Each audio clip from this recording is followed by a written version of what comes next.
Hey, what's going on? You know who it is. You know what it is. This your boy Town Biz. All right, man. Check this out. All right, man. Jake Paul says that is not true. That he put a no knockout clause in his past fight with Tyron Woodley, which took place, I think, in August, September, something like that. You know, I forgot when it happened because it wasn't that big of a deal. But nevertheless, he claims that's why he put if he can knock him out, he gets an extra $500,000, Tyron Woodley, that is, because basically people accused him of basically running a scam, which is having predetermined fights, which is fraud, which that would lead to him to be possibly under legal ramification if he is putting a stipulation to where he can't be knocked out, because technically then it isn't an official fight. That means it is a exhibition, and that means it shouldn't go on his actual boxing record. So it was kind of funny when he was saying this. He looked kind of nervous as he was saying this, because now could it mean he actually is in the shit now? Could it actually mean that something could legit happen in this fight? Look, for those who've seen the fight, Tyron Woodley landed a shot that basically floored Jake Paul. Basically, the ropes was the only thing that held him up, and Tyron Woodley was robbed of a standing 8 count because that was technically a knockdown. The ropes was the only thing that held him up. So, due to the fact that whatever you believe is the case with Tommy Fury, I'm not finna argue with it.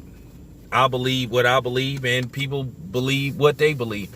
I feel like it was something fishy behind it, because why all of a sudden, if this Tyron Woodley thing wasn't such a big issue, why would you sit up there and say, hey, well, I'm gonna if he can knock me out, he gets an extra $500,000?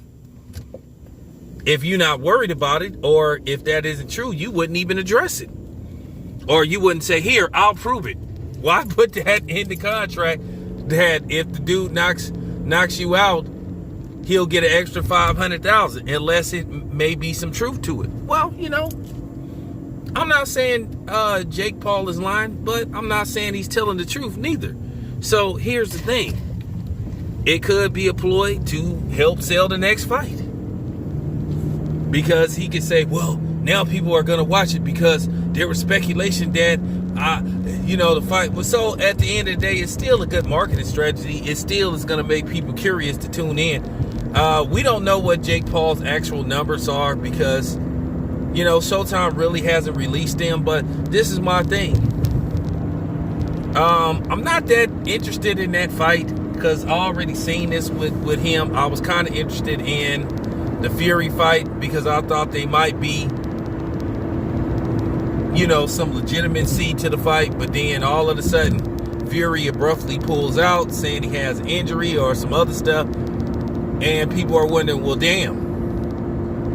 Did you put in the contract to where he couldn't knock you out neither, or you asked him to possibly, just lay down? So we don't know. But nevertheless, I'm not really that interested in that fight. So I'll probably pass on it. If I'm around, I'll just watch it. But I'm not going to pay for it, if you catch my drift. But anyway, this your boy Town Biz. I'm out.